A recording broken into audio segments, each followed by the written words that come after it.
Hello, and welcome to our Sacred Wisdom podcast.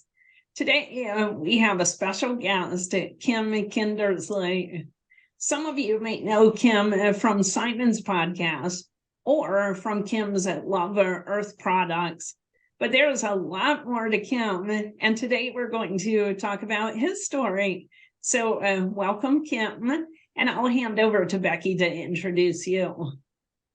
Thank you, Chris, and welcome, Kim. Kim is an award-winning filmmaker, having been in the music and acting business in the 1980s. In 1990, in Ireland, he met a lone, wild hermit dolphin that dramatically changed the course of his life. He gave up acting and a comfortable life and began making documentary films to share the magic he experiences in the world. His first film sold to over 150 countries. He went on to research the human connection with whales and dolphins, which resulted in Whale Dreamers, a film co-produced with Julian Lennon.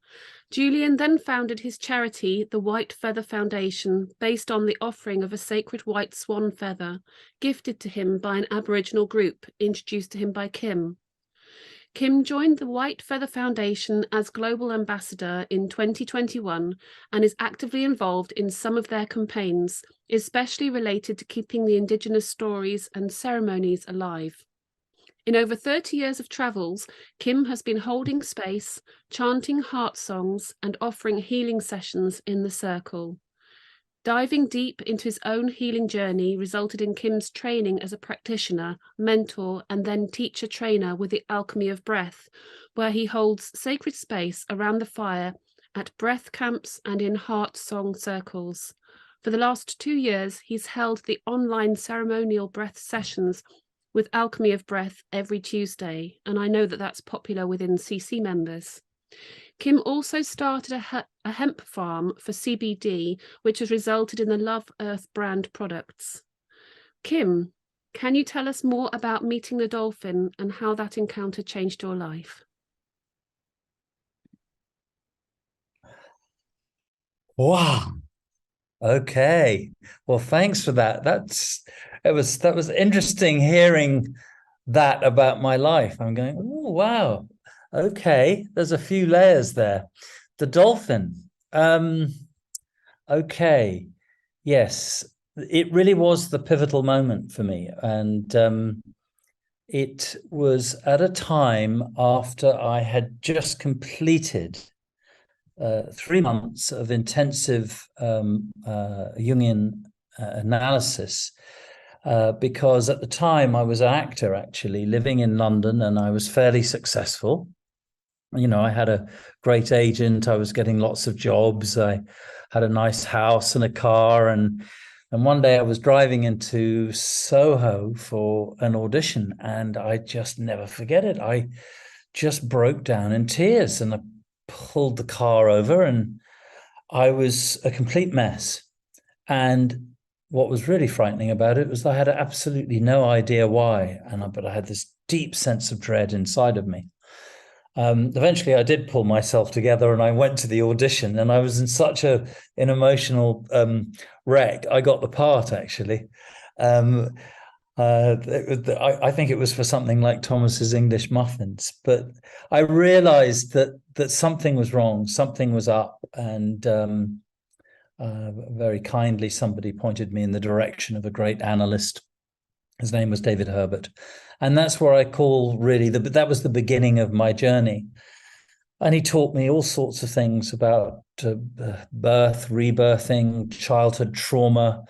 I was one of those very fortunate people who was sent away at 6 years old and put through the English public school system, which we are told is a tremendous privilege, and was going to make a man of me. And it was actually horrific. Although I was constantly being told how lucky I was. And this is all part of the story in a way, and the unraveling. But it was during that analysis that this wonderful man asked me to paint my dreams and sort of, examine my life. And I kept drawing and painting images of Ireland, or what looked like to be Ireland. And many years before that, I'd heard a story about a dolphin who was playing with human beings, a wild one, in a place called Dingle Bay. So I decided that I'd go on a journey, first of all, to see my family home and my uncle who lived in the Wicklow Mountains. And it was there actually that I met John Hurt, who ended up doing the voiceover and became a really good lifelong friend, who's a wonderful actor and mentor and friend. And then I got down to Dingle Bay and arranged to go out with a fisherman to go and see this famous dolphin. And all it was just that. Oh, it'd be really interesting to go and see the dolphin. And I got up very early. We went out on this small boat. I remember that it was very misty, and it's this inlet off the Atlantic Ocean, but it's deep ocean.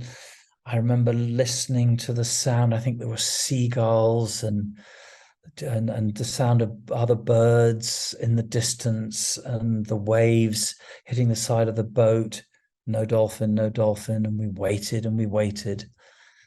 And the fisherman said, don't you worry. He'll be along. He'll be along. Don't you worry now.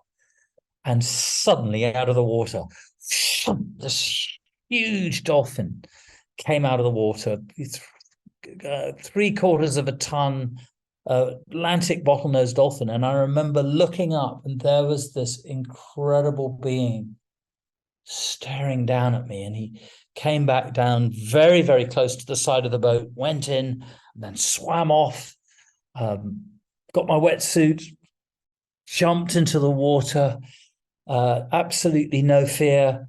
And the dolphin turned around and he's swimming full speed toward me.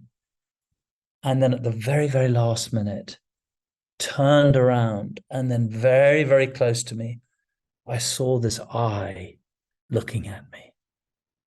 And I could see the contours of this eye moving and feeling. And it was like suddenly I was penetrated with this light, and I completely kind of exploded. And I didn't realize what it was at the time, but I suppose you would call it a samadhi moment, a kind of a moment where you feel like you become one with absolutely everything.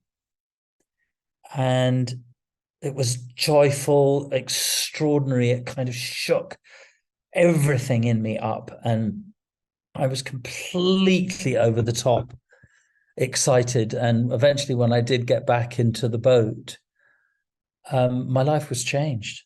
And I do remember that in the rest of the day, it was all a bit of a blur, but I was kind of in my wetsuit, kind of running up and down the high street of this remote place in Dingle. I think I was like talking to everybody and exclaiming. And it was that moment. And I actually there and then I decided to give up acting and change my life. I had no idea what lay ahead, but that's how I met the dolphin. Oh, bless you, Kim. That's really phenomenal. And I absolutely love that story. I think I expressed a similar but different story in one of our recent podcasts, The Magic of Christmas. It was, just briefly tell you, it was Christmas Eve, beautiful frosty night. Went for a walk with my dad and my brothers. I would have been about 21, 22. And we climbed over a wall into parkland, and there was a herd of deer. And well, we didn't see it. We were just sort of saying how beautiful the snow and the ice was sparkling with the moonlight and the starlight. And then we heard a noise, a rustling. And then about 10 meters or so away from me was the big deer, with huge antlers, and the breath sort of going like this. And he stopped and looked at me, and I stopped and looked at him. And I had a similar moment of connection when I described it, where you just feel completely at one with the universe. So your description with that dolphin reminds me of, even though I wasn't as close, I had a similar feeling. And it's phenomenal how some animals have that presence and hold that wisdom. It's almost like they are key holders to the universe's wisdom. because you can have wonderful moments with a cat or a dog looking deep into their eyes and stuff, but it's Yes. not quite the same thing, is it? That's right. Yeah. And I remember one really distinct feeling, and it was a heart feeling. And I remember, and I realized that every single thing up to that moment that I had been taught or told was a lie. And I didn't even know what that meant. Of course, then you start unraveling everything. But to be given that kind of insight by, and we call it wild animal, but of course they're beings. And I think what you're describing with the deer, that sort of that sense of heart connection, is the key actually to what it is to have the human experience, which is of course a divine experience, not the experience we're taught it is from school upwards. Absolutely. Thank you, Kim, for sharing that. I'm like, wow, that's beautiful. And Becky, your story too. Kim, so then you had this encounter that was different than anything you'd ever experienced. And then you just kind of quit your life as it was. So tell us what happened next. Well, it was just like then I started, I suppose, becoming aware of synchronicity, coincidence, not, but that kind of idea, the cosmic synchronicity center started to go into overdrive, where, for example, I was still in my old life, but with this new way of looking at life. So it was quite confusing in a way. It was like I was in between two worlds.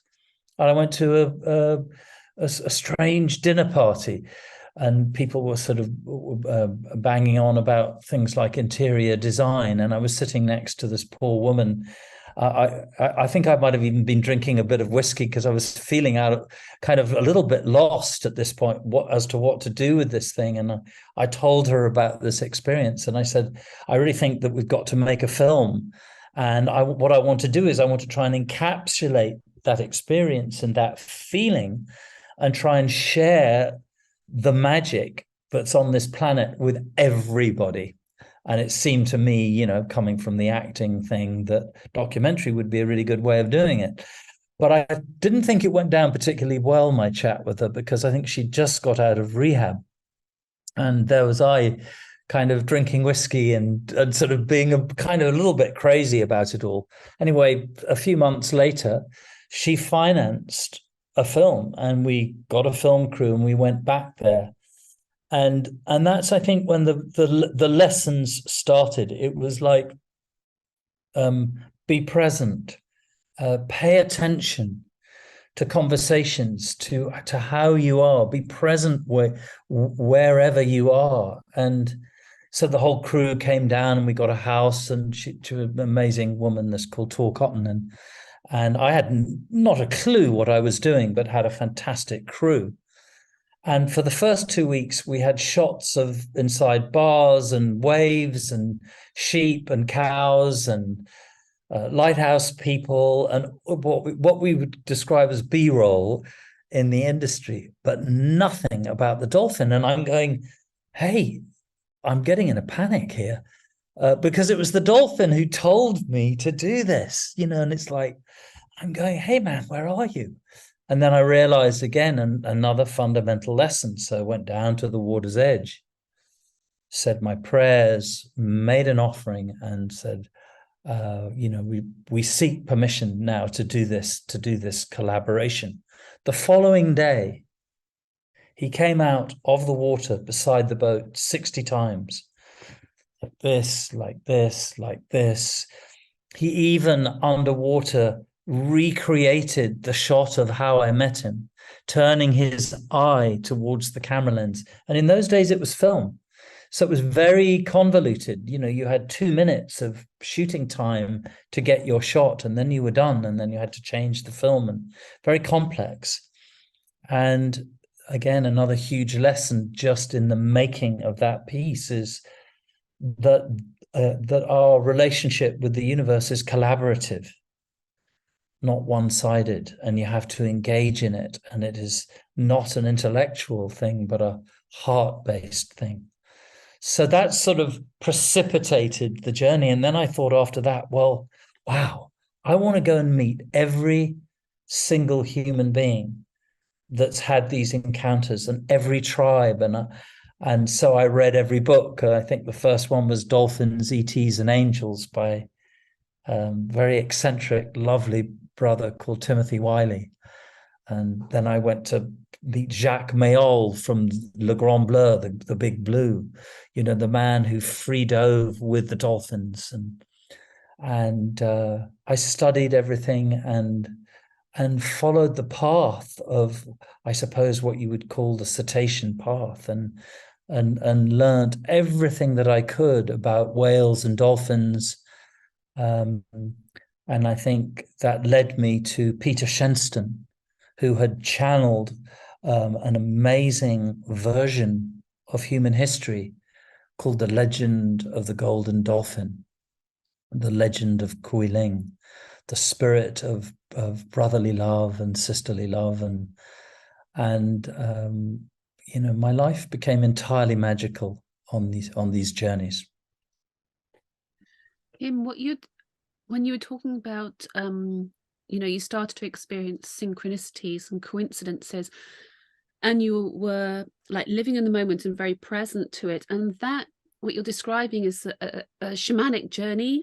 So you went from sort of living life where it's just sort of within the matrix, really, and you had this amazing experience, and that triggered something in you which awakened in a, you know, a huge blinding flash, not subtly but hugely. But it started you, as I understand, on a real shamanic journey. And I love how you describe this, and the fact that when you know, the dolphin didn't turn up until you actually asked permission for him to turn up, is, again, it just shows the connection with all these. And it reminds me that of a wonderful time in my life when I went through a period of really being connected, feeling very connected to the dolphin, and had it like as a power animal. I can't remember how long ago. It must have been between 15 and 20 years ago for me. And I was sort of obsessed with all things dolphin. And we used to go on holiday once a year to Anglesey.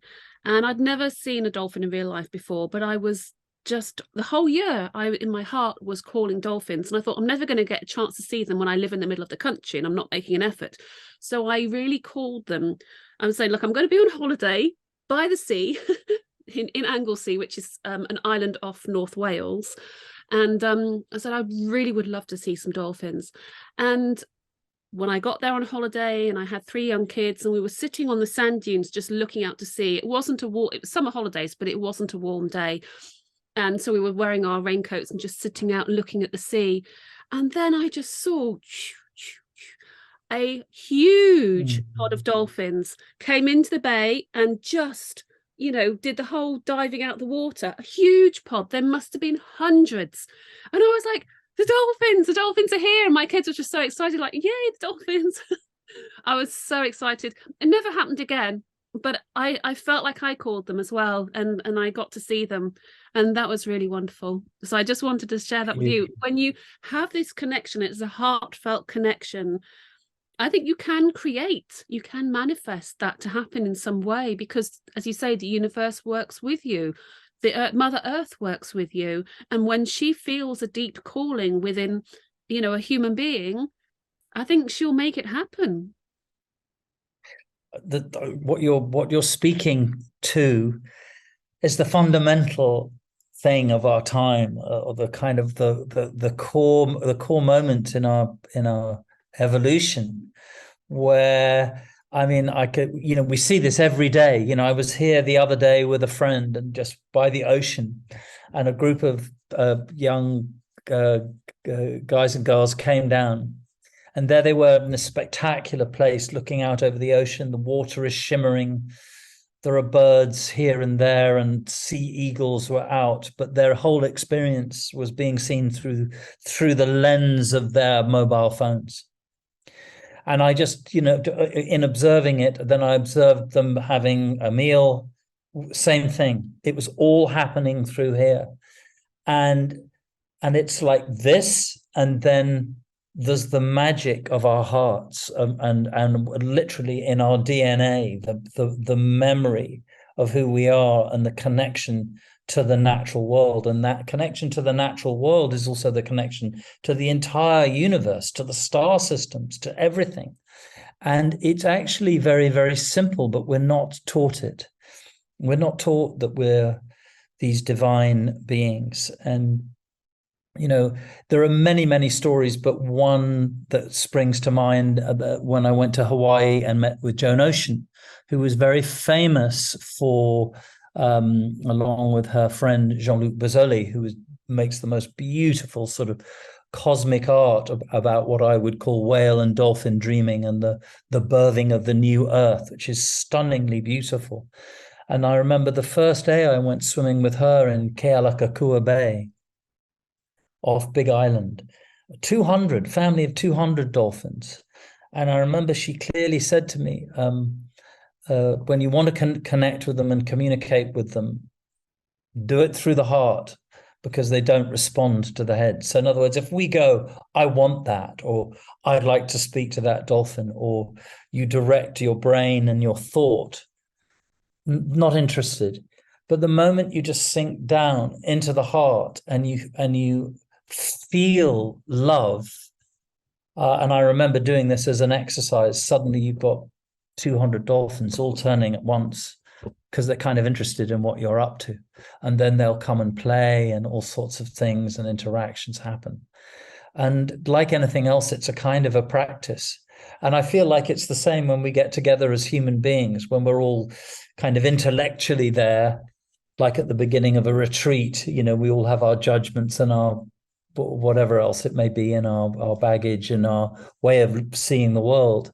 And we're kind of assessing one another, or whether we very, very quickly sink into the hearts, then everybody becomes one and we're communicating on a level of unconditional love from which all sorts of magic arises.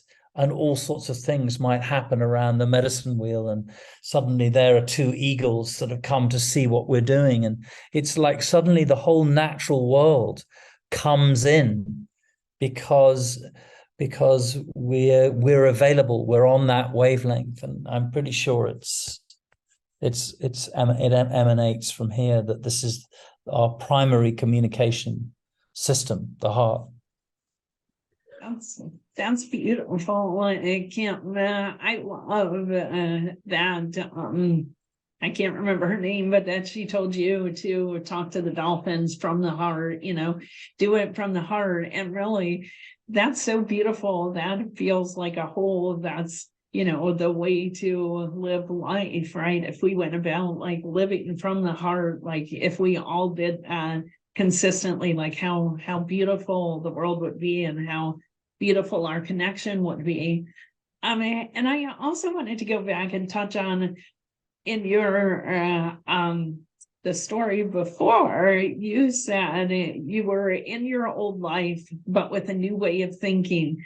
And I just find that very, very beautiful. And I think many people who are watching will resonate with that, because there's so many of us in these times who are feeling exactly like that, we're kind of in this life that we live, but all of a sudden people are waking up to, things that we were taught aren't the truth, or that there's a whole different reality out there. And so it's kind of almost a balance between two realities, and kind of juggling and figuring out how to move forward from the heart.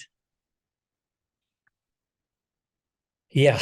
And it's a long and can be a very lonely journey from the head to the heart, because suddenly there could be people around us or around you, it could be your own family, who no longer are resonating and no longer on that bandwidth. And sometimes that situation can be very difficult to navigate, primarily from them, because they think that you've gone mad, or you become the black sheep of the family, you become an outcast, you become well, hang on, don't you believe in our values anymore? Or, all sorts of things can arise. And can be very challenging. But at the same time, once you're there, number one, there's no turning back, because once you've stepped on that path and you've had that realization, and so the less resistance and the more we surrender to it, the easier it becomes. But also what I've found, even though there have been difficult encounters in that then more and more people who feel the same way as you, if you like, your soul family from around the world, start finding you, and that you attract them to you. And therefore you find support in your journey and your transformation. And then also maybe then the human family starts going, well, hang on, I'm really feeling something different from him or her. And so then maybe that's opening up a dialogue. And I really believe that this revolution, if you like, or this evolution is that simple. It's weirdly gentle. It's sort of it's happening just one soul at a time, one heart at a time, and one family at a time, and one little community at a time. And it can be very easy in the sense, like even where we were in Ireland, we built a medicine wheel, the yurt, the lake, and you just gather people around the fire. And even maybe if that to them is not how they would normally gather, the kids have really good fun. There's nothing actually dogmatic about it. It's simply us being together in nature. And so that's why I like to try and keep things super simple and never forget that for other people who are coming into something for the first time like that, that it could be slightly alarming. And the easier that we make it and the more welcoming the door is, and the more inclusive it is, then I think the easier this whole evolution is going to be.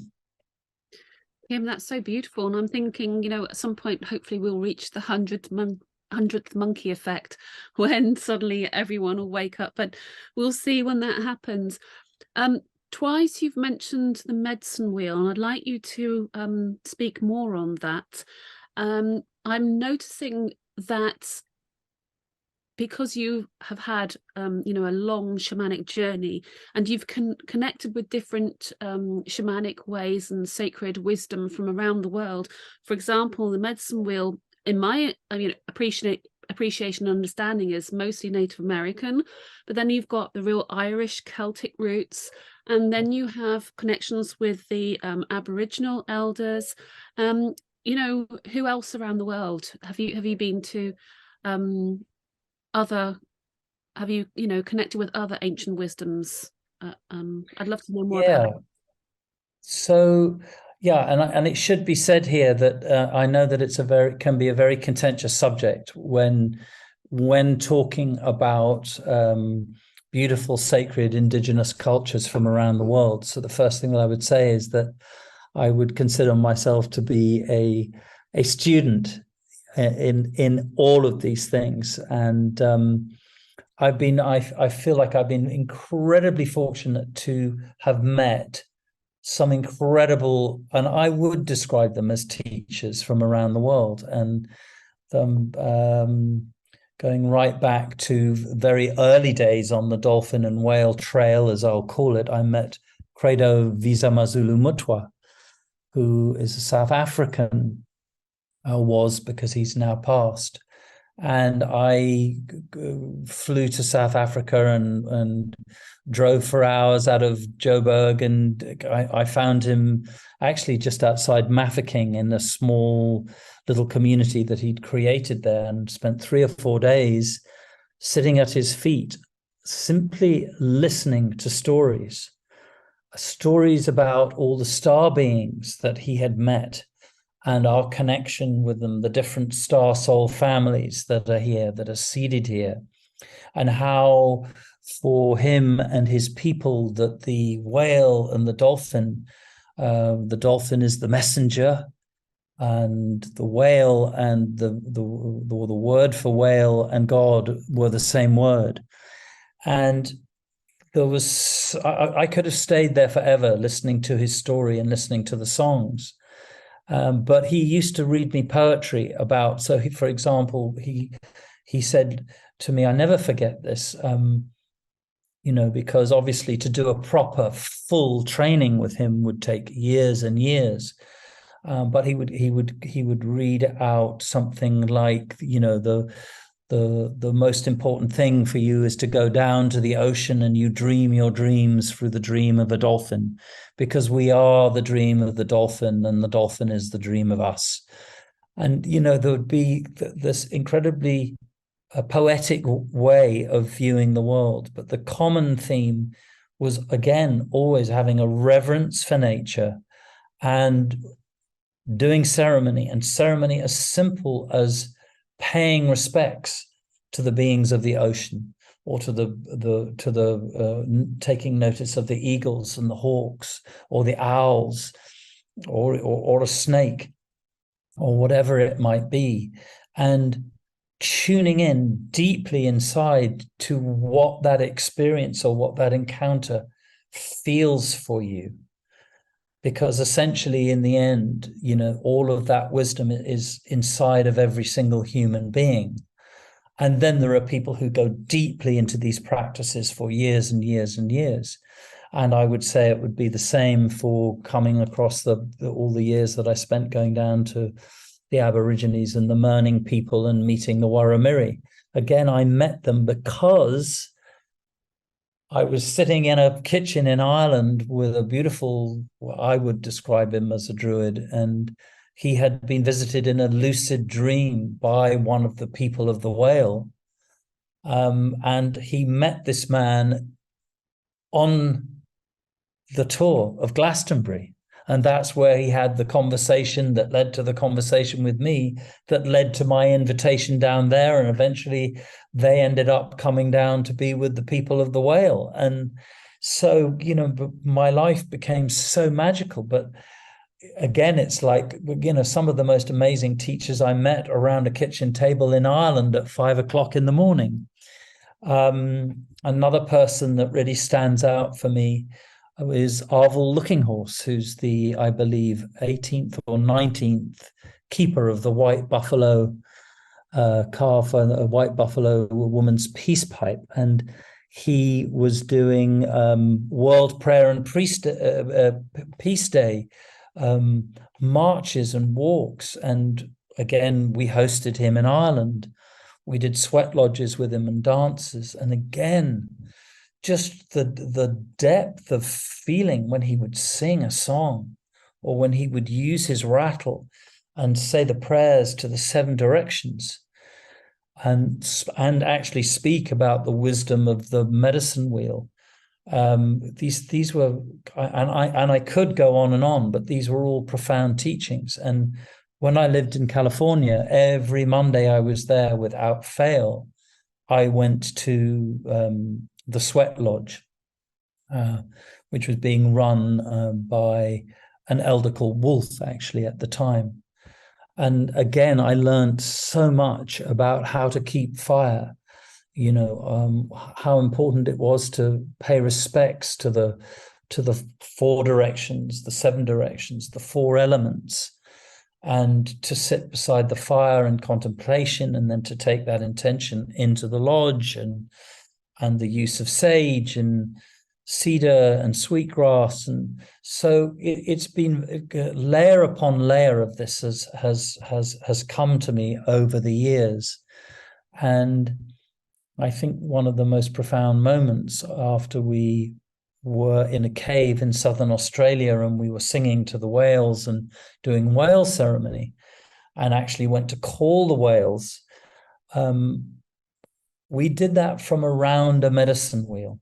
And the medicine wheel was built in the Native American tradition, but with an Aboriginal twist, using stones and a configuration that they put together. And of course, in Ireland, you have the Celtic cross, which you can then put into the center of the wheel with a fire. the fire representing the heart of the whale.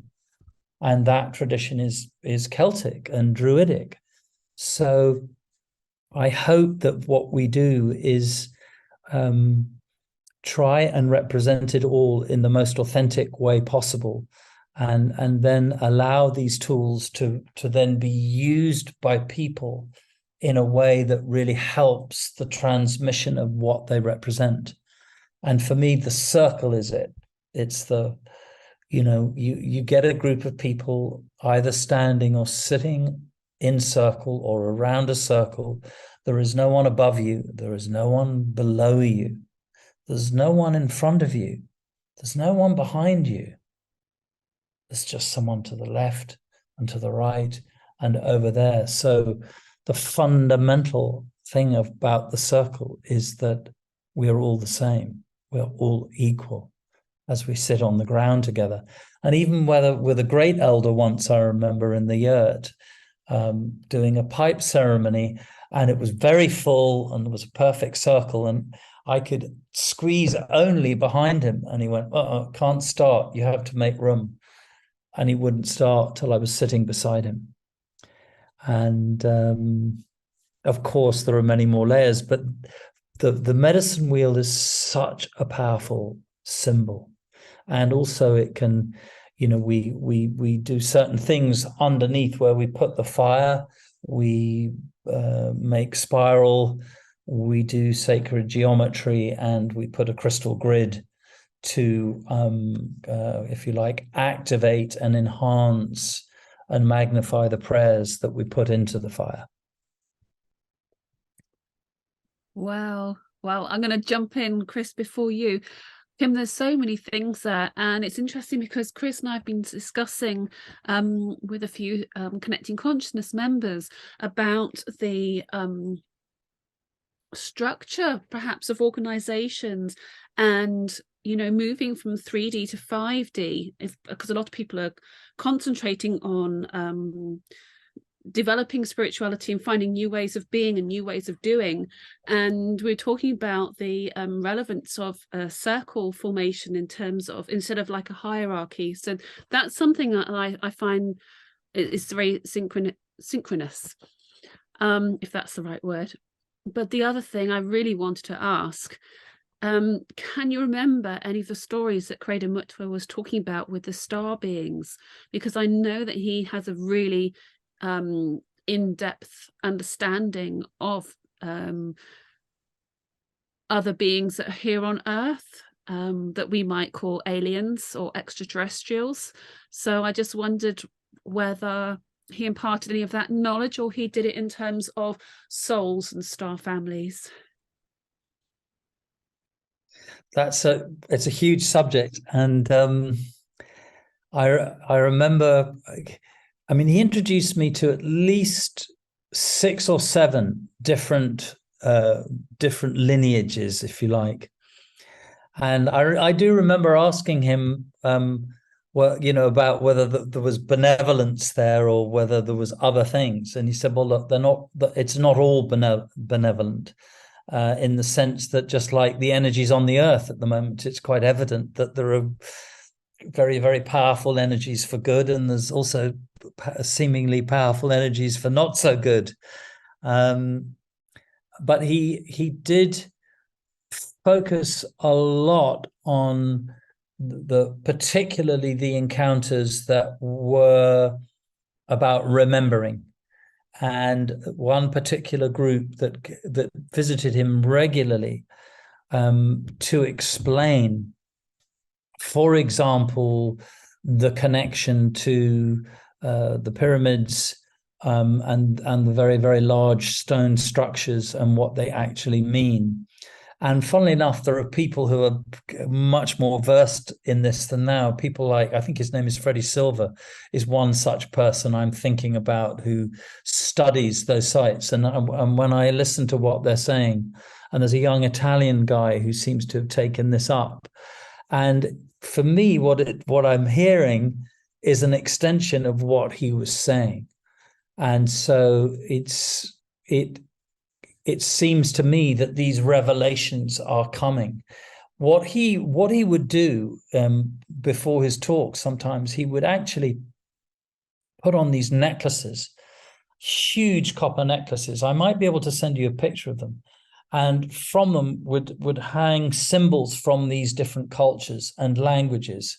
And it really, really, really was fascinating. And one of them, of course, is connected to the Dogon tribe and Sirius. And of course, for me, that Sirius connection and that Lemurian connection always resonates, because even when I was a child, I was communicating with these blue beings that would appear out of the side of a granite mountain.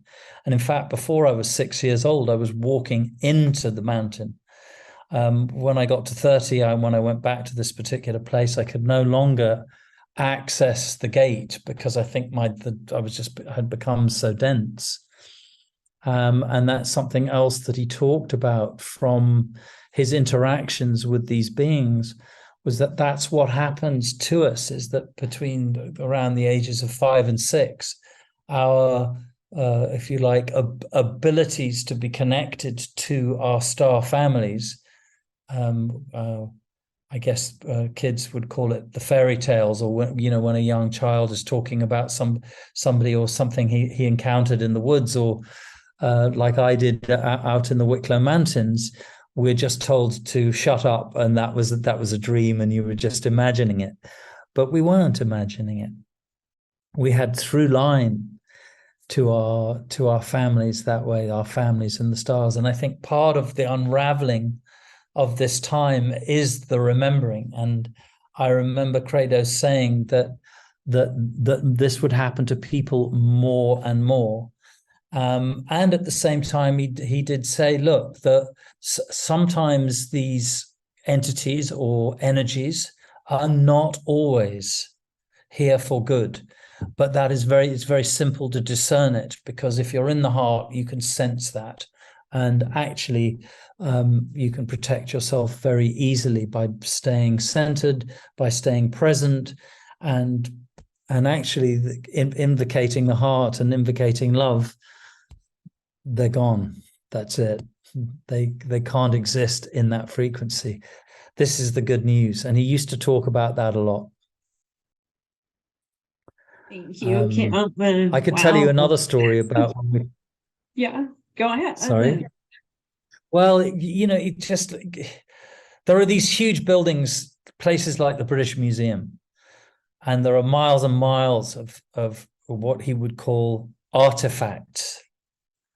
Some of the artifacts, and this is, I don't want to get into anything that's negative, but I mean the way that the so-called different empires would, there's no other word for it, steal sacred objects, power objects that were used in ceremonies, and ceremonies that have been going back, in some cases, I would imagine, thousands of years, stashed in boxes, but not just hidden away, but actually being used for nefarious purposes. And I feel like when he went there, he identified some of these things and took them back to South Africa. And I think a lot of that is needing to happen. That we are in the time of truth, reconciliation, and of course in America, they still haven't got to the part of actually apologizing for the horrific crimes that took place in the founding of America. And I have many beautiful, loving, wonderful American friends, but collectively that has to happen. Reparations have to be made, and again, it's that thing of coming back and recognizing all of the appalling things that we've all done, because we're all everybody in all history, so that we can reconcile, we can forgive, we can come to a better place in it, so that we can all together move to a loving, all-inclusive future for everybody. And the circle's the best place to do that. And it's huge work. And it's and that's all part of what we're all here to do, I believe. Absolutely. So I want, there's so many different things I could touch on here, but I'll just, you've given us so much material, Kim, but I'll touch on just a couple of pieces. I do want to go back where you were talking about people waking up, and sometimes it's a lonely journey, and oftentimes people find that relationships that they used to have, even with family members, perhaps have changed or diminish. And then I loved what you said about, but people find others who are resonating the same way and find other support teams. And as you were talking about that, I was thinking, well, that's connecting consciousness, because almost everyone here has a story, that's some version of that story in their life, and people come together and talk to each other and find this like, wow, there's other people who understand me in a way that maybe some other people in my life don't. So I just wanted to make that connection, because I think that's so true. And I know connecting consciousness has been amazing for me personally in that manner too.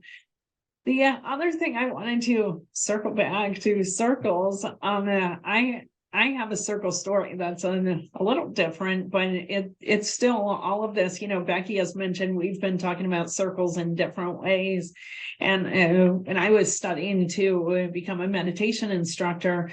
One of the exercises that we did, there were probably at least 100 people there, but we all got in a big circle, and there was just this beautiful heartfelt music playing, and we went around in a circle and stopped at each person, and there was no talking, but we looked directly in the person's eyes, and then you moved to the next person and did that. And I mean, we did it for hours, and at first, you know, it was a little uncomfortable, and by the end it was the most beautiful, most moving piece where we all just felt so connected and kind of felt one. And the whole circle piece of that, I'm sure, contributed to it. Was really beautiful. But Kim, I would like you to talk a little bit more about circles. Like you do all of this breath work. You're a teacher at the Alchemy of Breath, and you do breath work, you do circle work. You have these Tuesday that I think a lot of Connecting Consciousness members come to.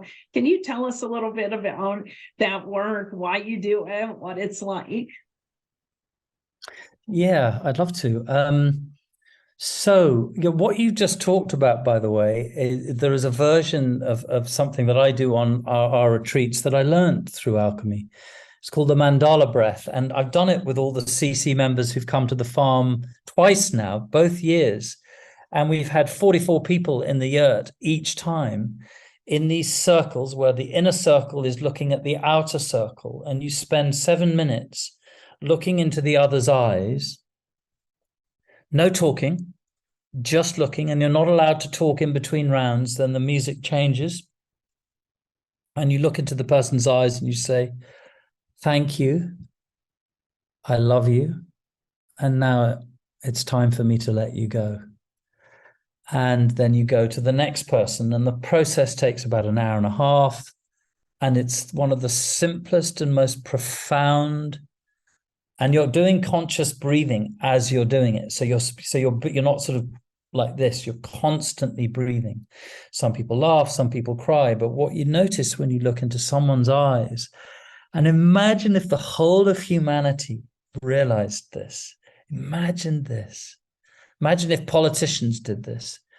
That it only takes about 2 to 3 minutes before you have to keep coming back to the eyes. You can't, and you're blinking, and it can be uncomfortable. But literally after 2 or 3 minutes, you realize that you're looking at yourself in another person. And you start seeing the face change could be changing to ancestors or elders or star beings or all these different shapes. And very, very, very quickly, you realize that we're exactly the same, all of us, underneath all of our belief systems, underneath all of our trauma, all our pain, all our understandings of how things work. We're just this. We're just this source. We're just a fractal of God. And so when you talked about that, I go, well, okay, that's one of the breathing techniques that we do. And it's normally how we end a weekend, where often at the beginning, people are quite wary or feeling like this. They're not really sure. And I can tell this in a personal way because, and I hope this helps, but, I'd had my first big breakthrough when I was 30. I was incredibly lucky. I got to make these films. I got to make the film with Julian Lennon, with this incredible whale tribe who comes back from the edge of extinction, whale dreamers. And that's another whole journey and story for another time. But it's, that led to me ending up in Bali, and I had a beautiful house, and I used to gather sometimes 200, 300 people to do circles every week. We were doing mantras and singing and ceremonies and Agnihotra, and I felt like my life was entirely blessed. But again, I think that going even way back, I still hadn't properly dealt with the deep, deep trauma of my childhood. And I mean, doing so much and doing so many great things, having so many great experiences. And I've also started to make some mistakes, and I hadn't been very good with financially and with money. And I think I had confusion around that. Anyway, cut a long story short, I lost everything that I had. And I, having been a very free person for many, many years, I ended up back in England. Bless you, my brother, my dear elder brother, had me to stay in his little spare room in Stratford-upon-Avon. I was very depressed. I was suicidal. I was really, I thought, how on earth could this have happened? And suffering from a very, very severe depression, and thought about ending my life. And a dear friend who I spoke to happened to have in his kitchen at that time the head of the School of Alchemy of Breath. And this dear man reached out to me and said, look, I think you would be a brilliant teacher, and why don't you just try it? And I'm going, well, what the heck do I have to lose? And it was such a beautiful invitation. And I think the following day I joined one of his free classes, and I lay down and I thought, what the heck's all this about? And I did it, which is basically you do it through an open mouth and you really, really breathe in. And then at the top, you just surrender. And it's circular, so there's no gap, top and bottom. Very simply put, that's the technique. Within 3 minutes, I started crying. And it wasn't just crying, I just had no idea I had that level of sadness, and I don't know whether you would call it disappointment or, that it was like finally I was getting in touch with my trauma. I was able to really, really look at it. And I was able to look at all the mistakes that I've made. And it was a very, very humbling but beautiful experience. And that led me to then kind of getting a scholarship because I had no money. I went back to doing gardens because I've always loved to put gardens in wherever I go. Normally I just do it for fun. So I got a little job doing that with some friends, and I'm training. And I breathed every day for a year, and then I mentored, and then I mentored again, and then I was a co-trainer, and then I became a teacher trainer, and then that led to my ceremonial circle life, meeting my breathwork life. And I've put a very, really summed it up and sort of condensed the story, but it saved my life in my 50s. And it really profoundly changed my life in the sense that I realized that there was something very, very simple available to everybody, no matter what background, social background, history, culture, that we can all share, and that breath actually is the common language. It's something that we can all agree on, that when we're born, we go, and in some cases it's great, wonderful, we're here. For others, it's like, Jesus, what do we do? What's going on here? Did I agree to this? And when we die, we surrender. And so actually this modality, this action, the simplicity of it.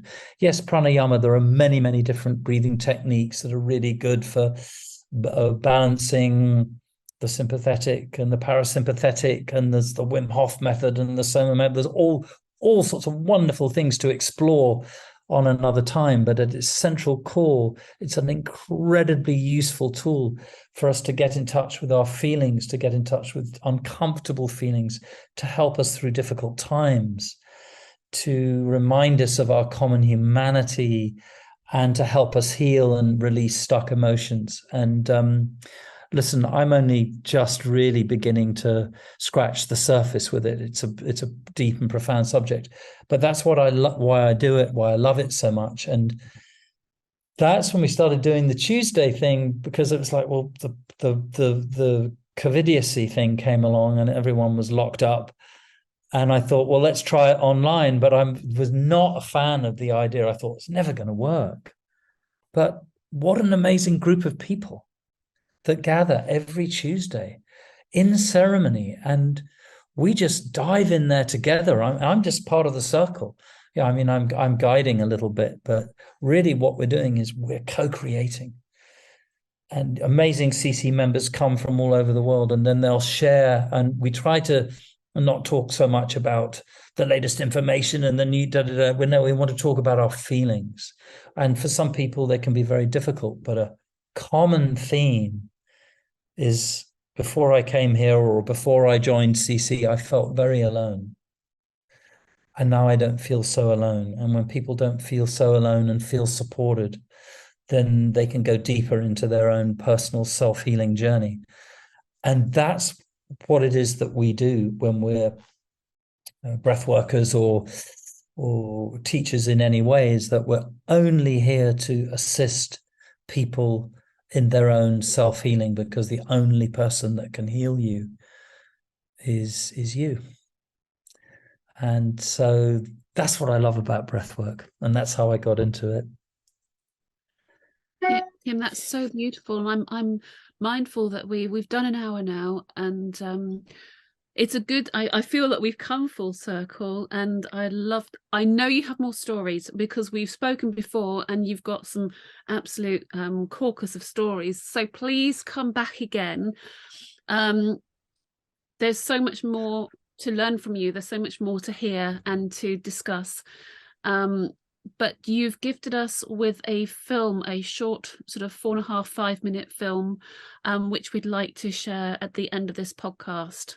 I don't know if Chris wants to just say a few words, and then Kim, you can wrap up describing your latest film, and then please come back and share some more stories. It's been a phenomenal journey for me, and I know that you've got a lot more wisdom. Yeah, it was absolutely. I'd just like to say thank you, Kim. This has been a wonderful discussion. And as Becky mentioned, just invite you to say a few words about the video. And to our viewers, this is a beautiful gift. The video is just absolutely amazing. It's only a few minutes long, but when you sit back and watch it, gosh, it just makes you go, oh. So, Kim, would you like to say a few words about the video? Yeah.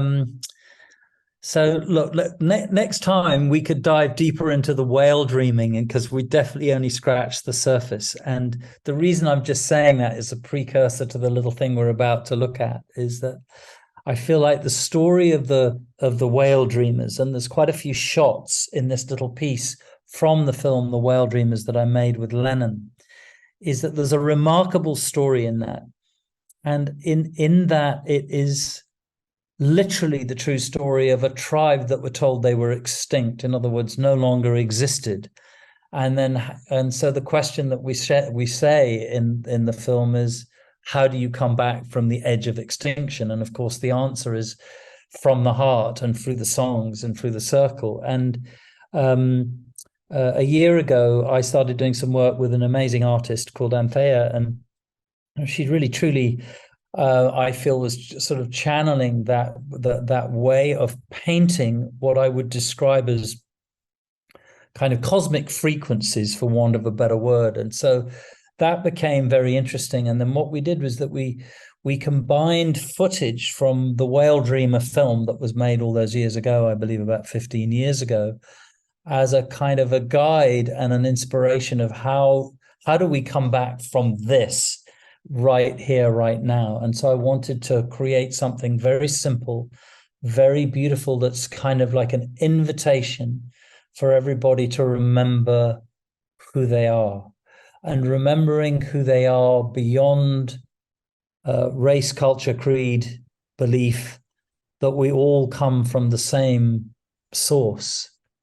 And what's so beautiful about coming from the same source is that there are so many fractals and variations and interpretations and wonderful stories and different gods and goddesses and all the rest of it, which are beautiful and all there to be shared together, but in the circle. So I guess the real inspiration of this little piece is to kind of a summing up of a year's work, a summing up of what Heart Ceremony and heartceremony.global is all about, what I hope my work is about, and what I hope that all of us can join in together with, agree with, and explore together around the fire, the fire being the heart of the whale, the heart of all stories, and an inspiration perhaps for people who are feeling a bit lost or disconnected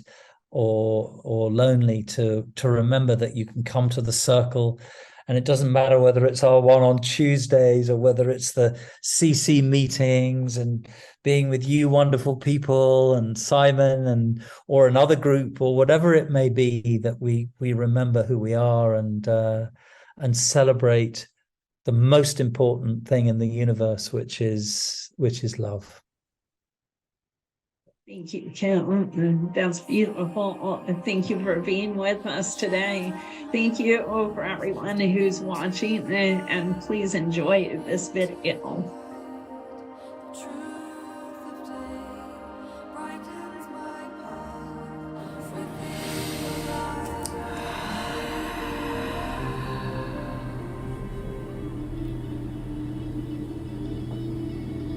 Come,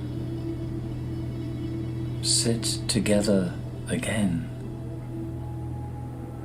by the fire in the circle.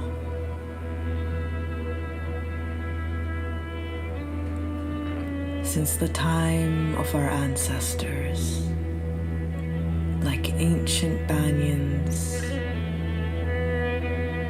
our roots interlock. We know that one cry is the cry of all, for we share the same well of joy and sorrow. Our mother is calling us back to the heart, to listen to the deep currents of our ancient songs and stories.